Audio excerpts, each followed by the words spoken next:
All hail the Corgi, the Indiana Fae. Verdict down the Atlanta Dreamin' game. 3 to take their first round series. Move on to the semis, and there are a few interesting things to unpack as a result, including whether or not we could see Caitlin Clark return to action. There's a lot of debate surrounding this and some conflicting reports. So I dug around to find the answer, which I'll share in this video. But first things first, this is a great win. The Fever were underdogs to begin with, but what was special about it was how they won. When you're down 5 with 2 minutes left, the other team should be able to close it out. It should have been game over. In fact, the Dream had an 84% chance of winning at that point. So, hats off to them, showing their grit and nerves of steel. And honestly, given everything that's happened to the Fever this season, regardless of what happens, next being a top 4 team in the league after losing Caitlin, Sophie, Sydney, Ari, and Chloe, the series win is a huge accomplishment. And you could tell from the reactions after the game just how much it meant to them.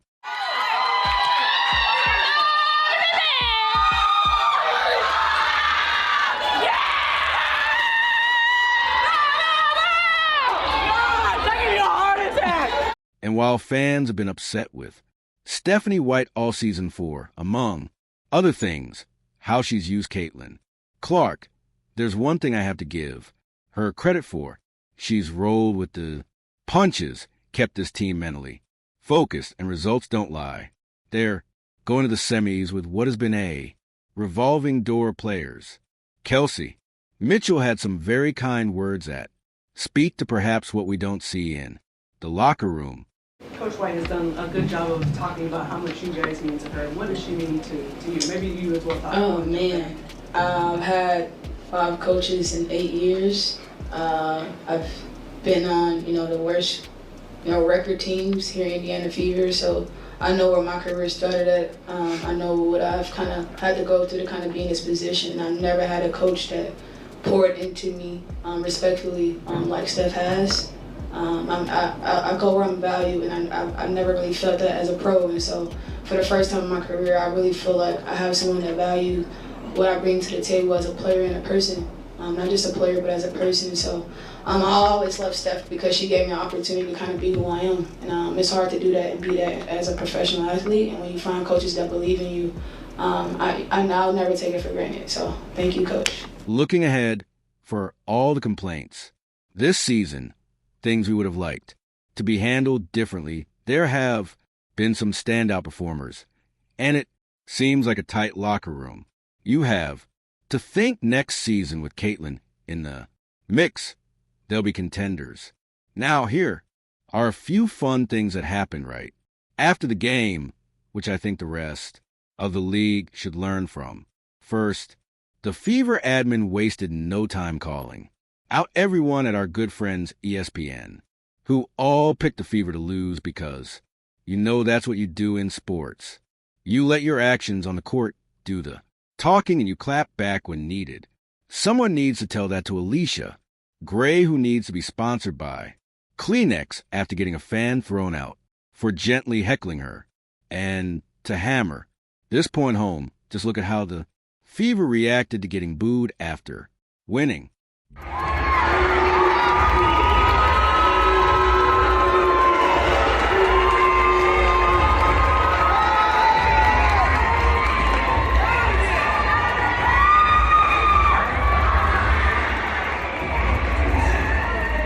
Start the investigation for hate speech.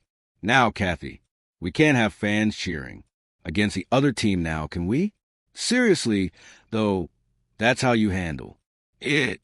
Understand that this is a Phrygian sport and just tell the 352 fans in attendance to go home and cry into their pillows. The Fever's appropriate reaction has rightfully gotten a lot of praise for that reason. Caitlin Clark showing you guys how to interact with the fans. You don't pull a Kalia Copper and go to the post-game podium and complain about fans booing. It's a part of the game. Caitlin Clark didn't pull an Angel Reese and get a whole fake racism investigation started because opposing fans are booing you. This is stardom. This is how you handle booing fans. You don't go get a fake investigation started because you can't handle people booing you. Now let's bring this back to Caitlin Clark for a minute, because now that the Fever have won, fans are wondering, could she come back? After we saw the videos of Caitlin practicing in Atlanta and jumping up and down on the sideline, you have to think, it's a physical possibility. And according to Scott Agnes, it's not about the groin anymore. Scott Agnes, it's the groin. It's not the groin, it's the ankle. It's not the groin, it's the ankle. People saying stop lying, man. Scott Agnes is the one person that's been legit. He's the one person. Regardless of what you've said, he's what you think about him. He is the closest thing to an insider. Now love or hate Scott for what he said about Fever fans. He's close to the team and doesn't say anything that isn't quote unquote sanctioned by them. So I think we can take this as fact. And this is good news, because if her groin is good enough to play, she's going to come back strong to start next season at the very latest. And there's no reason to think the Fever can't make the finals. They've beaten the Aces twice this year. You actually just referenced it twice. It is Indiana.